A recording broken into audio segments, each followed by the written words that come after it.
नमस्कार दोस्तों, आप सबका एक बार फिर स्वागत करते हैं। दोस्तों, हाल ही में आरपीएससी के द्वारा जो शिक्षा विभाग के अंदर लाइब्रेरियन ग्रेड सेकंड करके जो वैकेंसी निकाली गई थी, उसके विस्तृत पाठ्यक्रम हाल ही में आरपीएससी की मेन ऑफिशियल वेबसाइट्स पे जो है अपलोड कर दिया गया है। स्क्रीन पे आप देख पा रहे हैं।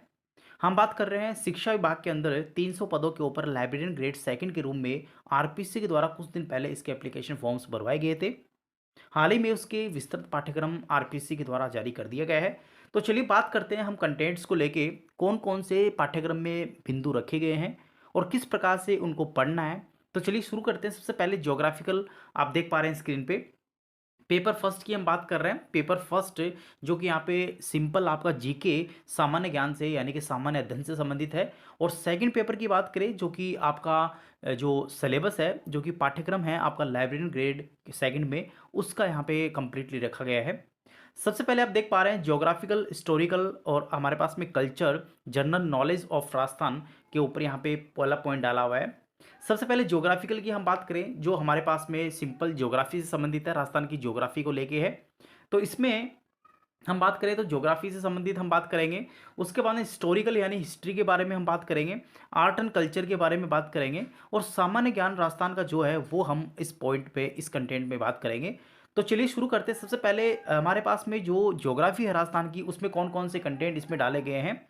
तो सबसे पहले आप देख पा रहे हैं फिजिकल फीचर्स डाला गया है। उसके बाद में क्लाइमेट यानी आपका जलवायु को लेके, ड्रेनेज यानी आपकी नदियों से लेके, वेजिटेशन यानी आपका जो वातावरण है, जो आपका वन विभाग से संबंधित जो भी मुद्दे हैं उसको लेके, कृषि को लेके, लाइव स्टॉक पशुपालन को लेके, डेयरी फार्मिंग यानी कि डेवलपमेंट को लेके, उसके बाद में जनसंख्या को लेके और उसका जो ग्रोथ है, लिटरेसी रेट है, सेक्स रेशियो है, उसके बाद जनजाति है और उसका औद्योगिक है। उसके बाद में आपके मेजर जो टूरिस्ट सेंटर हैं उसको लेके हमारे पास में ज्योग्राफी में कंटेंट दिए गए हैं। उसके बाद में हम बात करें जो हमारे जो राजस्थान की हिस्ट्री से संबंधित है। तो सबसे पहले राजस्थान की एंशियंट हिस्ट्री की हम बात करें, यानी कि प्राचीन अगर हम बात करें इतिहास की, तो वहाँ से सबसे पहला पॉइंट आपका कल्चर से संबंधित, सिविलाइजेशन ऑफ राजस्थान, यानी कि राजस्थान की जो सिविलाइजेशन है, वहाँ की जो किस प्रकार से यहाँ पे हमारी सभ्यता यहाँ पे बनी है, किस प्रकार से सभ्यताओं से हम हमको यहाँ पे ज्ञात यहाँ पे वस्तु हुई है, कौन कौन सी सभ्यता कौन कौन से डिस्ट्रिक्ट के कौन कौन से क्षेत्र में आती है और वो क्यों फेमस है, वो उसको लेके यहाँ बात की गई है। तो सबसे पहले आप देख सकते हैं सिविलाइजेशन, यानी कि राजस्थान की जो आपकी सभ्यता है उससे लेके है। सभ्यता में हम हमको यहाँ पे दे रखा है कालीबंगा, उसके बाद में आहड़, उसके बाद में गणेश्वर और आपका बेराट। ये तीन, ये हमारे पास में चार बड़ी सभ्यताएं राजस्थान के अंदर इससे प्राचीन जो इतिहास है उसके पॉइंट में डाले गए हैं। आगे हम बात करते हैं कि राजस्थान की जो आपका इतिहास है वो 8वीं शताब्दी से लेके 18वीं शताब्दी के बीच में जो भी यहाँ पे कार्यक्रम जो रहा, कार्यकाल जो रहा, उसकी लेके सबसे पहले गुर्जर प्रतिहार के बारे में आपको पढ़ना होगा। चौहान डायनेस्टी यानी चौहान राजवंश के बारे में पढ़ना पड़ेगा, जो कि अजमेर में विस्तार था। उसके बाद में जो दिल्ली सल्तनत से जो मेवाड़ के और रणथंबोर के और जालोर के जो संबंध रहे हैं उसको लेके हम बात करेंगे।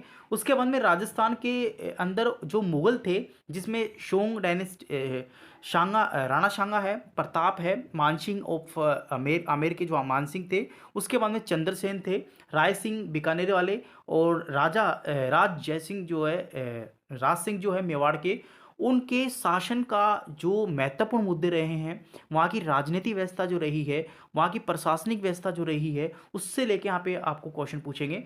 उसके बाद में हमारे पास में आते हैं राजस्थान की हिस्ट्री, जो कि मॉडर्न की हम बात कर रहे हैं। राजस्थान की जो मॉडर्न हिस्ट्री है, आधुनिक इतिहास है, तो उसके अंदर सबसे पहला कंटेंट आता है रेवोल्यूशन ऑफ 1857, यानी 1857 की क्रांति के मुख्य जो केंद्र रहे हैं, उन केंद्रों के अंदर जो मुख्य जो फैक्ट थे, जो वहाँ की मुख्य जो विशेषता थी उसको लेके है।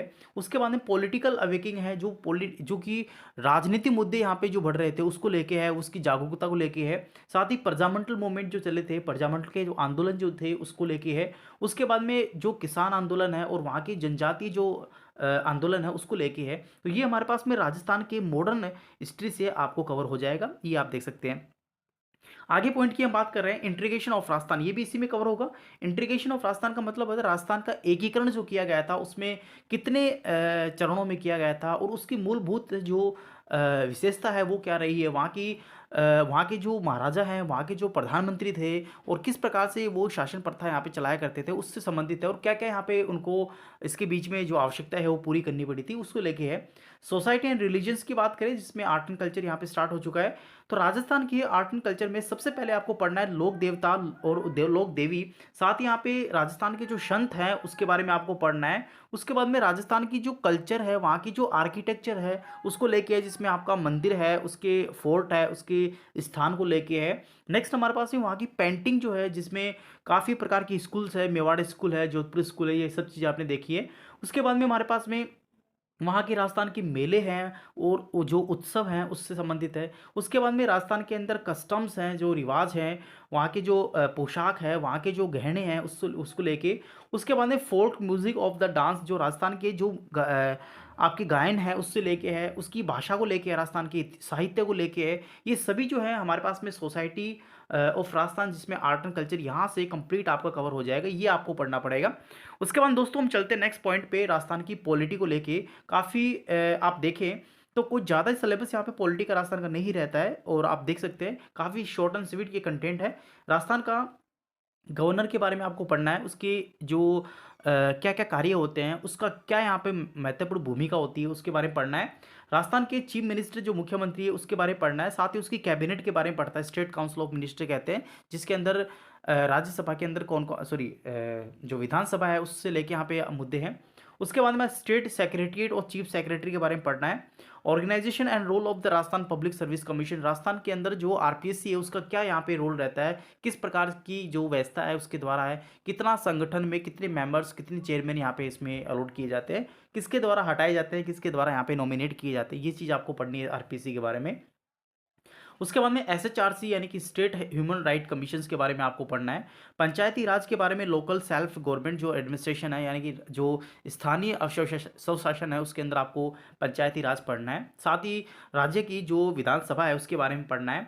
उसके अंदर करंट अफेयर राजस्थान की हम बात करें, जिसमें करंट अफेयर से संबंधित जो भी यहाँ पे मुद्दे अभी चर्चा में चल रहे हैं, चाहे वो राजस्थान की सामाजिक व्यवस्था को लेके हो, या फिर राजस्थान के कोई गेम्स को लेके हो, स्पोर्ट्स को लेके हो, या फिर वहाँ के महत्वपूर्ण पर्सन्स को लेके हो, या फिर कुछ वहाँ के राजनीतिक मुद्दे हैं, प्रशासनिक मुद्दे हैं, जो भी यहाँ पे वहाँ के मुद्दे करंट में जो चल रहे हैं उसको आपको यहाँ पे पढ़ने हैं। नेक्स्ट आप देख सकते हैं general knowledge of world and India. अब हम बात कर रहे हैं राजस्थान की, हमने बात कर ली। थर्ड पॉइंट में हम बात कर रहे हैं राजस्थान का जो जीके, वो तो हमने पढ़ ही लिया सिलेबस में। अब हम बात कर रहे हैं भारत और विश्व का जो जीके है वो कौन कौन से टॉपिक होंगे। सबसे पहले आप देख सकते हैं कॉन्टिनेंट्स, यानी हमारे पास में जो भी हमारे पास में महासागर है, उसके बाद में सागर हैं, उसको लेके यहाँ पे है, उसकी विशेषता को लेके है। उसके बाद में ग्लोबल विंड सिस्टम आप देख सकते हो, एनवायरमेंटल इश्यूज देख सकते हो, स्ट्रैटेजी देख सकते हो, यानी कि रणनीति वहाँ की देख सकते हो। साथ ही यहाँ पे ग्लोबलाइजेशन देख सकते हो, वहाँ का आधुनिकरण को लेके जो था, पॉपुलेशन डिस्ट्रीब्यूशन देख सकते हो, माइग्रेशन देख सकते हो। इंडिया के रेस्पेक्ट में आप देखें ज्योग्राफी को, तो फिजिकल फीचर जो होंगे, मानसूनल सिस्टम है, ड्रेनेज सिस्टम है, वेजिटेशन है, एनर्जी रिसोर्स है। इंडियन इकोनॉमिक्स की बात करें, जिसमें आप देख सकते हो ग्रोथ एंड डेवलपमेंट्स है, एग्रीकल्चर्स में है। उसके बाद में हमारे पास में जो औद्योगिक है, सर्विस सेक्टर है, उसको लेके है, फॉरेन ट्रेड को लेके है। उसके बाद में ट्रेंड्स है, उसके बाद में कंपोजिशन, डायरेक्शन है, ये सभी आपको इंडियन इकोनॉमिक्स में पढ़ने हैं। उसके बाद में Indian constitution, political system, foreign policies को लेके है। काफ़ी विस्तृत सिलेबस आप देख सकते हो, ये आपका आरएस लेवल का सिलेबस इसमें दे रखा है। तो ये आपका भारत का कॉन्स्टिट्यूशन के संबंधित है, जो भी भारत का कॉन्स्टिट्यूशन है, गांधीयन कॉन्ट्रीब्यूशन क्या रहा नेशनल मूवमेंट्स में, भारत के संविधान संशोधन में किस प्रकार से यहाँ पे विशेषता रही है, साथ ही क्या यहाँ पे बाबा साहब अम्बेडकर का जो रोल रहा है, किस प्रकार से उन्होंने संविधान को बनाया, उसके मुख्य विशेषता कौन कौन सी हैं, उसके फंडामेंटल राइट कौन से हैं, फंडामेंटल ड्यूटीज़ कौन कौन सी है, directive principle of state policy क्या होती है, office of Indian president and prime minister को लेके है, पॉलिटिकल पार्टीज जो है, प्रेशर ग्रुप्स हैं उसको लेके है, principle in of the Indian foreign policies को लेके है, नेहरू कॉन्ट्रीब्यूशन को लेके है, साथ ही India and UNO emerging trends को लेके है। काफ़ी आप देख सकते हो यार, काफ़ी बड़ा सिलेबस है।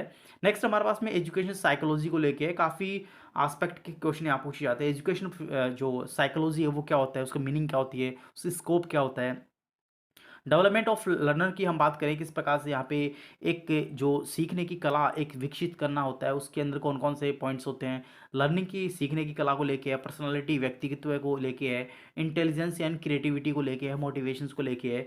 उसके बाद इंडिविजुअल डिफरेंसेस है, उसके बाद concept and implications in education system में है। तो ये आप देख सकते हैं काफ़ी बड़ा विस्तृत सिलेबस आपको यहाँ पे पार्ट फर्स्ट में मिलेगा। हालाँकि फर्स्ट जो सेकंड है वो भी कोई ज़्यादा यहाँ पे छोटा नहीं है, काफ़ी बड़ा पार्ट यहाँ पे सेकंड भी कवर करेगा। अच्छी वैकेंसी है, आपको मैं कहना चाहूँगा। तो ये हमारे पास में आज का कंटेंट था जो कि पेपर फर्स्ट की हमने बात की। टोटल 200 मार्क्स का होगा और सभी क्वेश्चन जो हैं वो सेम मार्क्स के होंगे। टोटल 2 घंटे आपको इसको आरपीएससी के द्वारा दिए जाएँगे। टोटल 100 क्वेश्चन्स होंगे, प्रत्येक क्वेश्चन 2 नंबर का होगा और टोटल 200 मार्क्स का हो गया। तो ये हमारे पास में पहला पेपर हमने कवर कर लिया। Minimum qualify marks shall be 40%। देखिए अगर हम बात करें जो पेपर में आपको 40% मिनिमम मार्क्स जो हैं वो आपको कैटेगरीज के अकॉर्डिंग आपको ऑप्टेन करने होंगे, अदरवाइज आपको सेकंड पेपर को चेक नहीं किया जाएगा। तो दोस्तों ये हमारे पास में पेपर फर्स्ट के बारे में था जो कि लाइब्रेरियन साइंस के बारे में, जो लाइब्रेरियन साइंस का जो एग्ज़ाम्स के रूप में जो वैकेंसी के रूप में आरपीएससी के द्वारा निकाले गए थे वो किस प्रकार से यहाँ पे उसके सिलेबस को इन्होंने बांटा है। दोस्तों कंप्लीट आप देख सकते हैं, मैंने एक एक पॉइंट्स को आपको समझा दिया है। हालाँकि इसकी जो प्लानिंग होगी वो भी मैं आपके साथ डिस्कस करूँगा। तो दोस्तों ये हमारे पास में पेपर फर्स्ट का कंप्लीट सिलेबस था। चलिए अब नेक्स्ट वीडियोज़ में हम बात करेंगे पेपर सेकंड के बारे में, किस प्रकार से पेपर सेकंड्स में यहाँ पे कंटेंट्स को रखा गया है। तो चलिए नेक्स्ट वीडियोज़ में मैं आपके सामने चर्चा करूँगा पेपर सेकंड के बारे में। तो दोस्तों आपसे कहना चाहूँगा यार, चैनल को सब्सक्राइब और बेल आइकन्स को दबाना बिल्कुल ना भूलें। थैंक यू, धन्यवाद।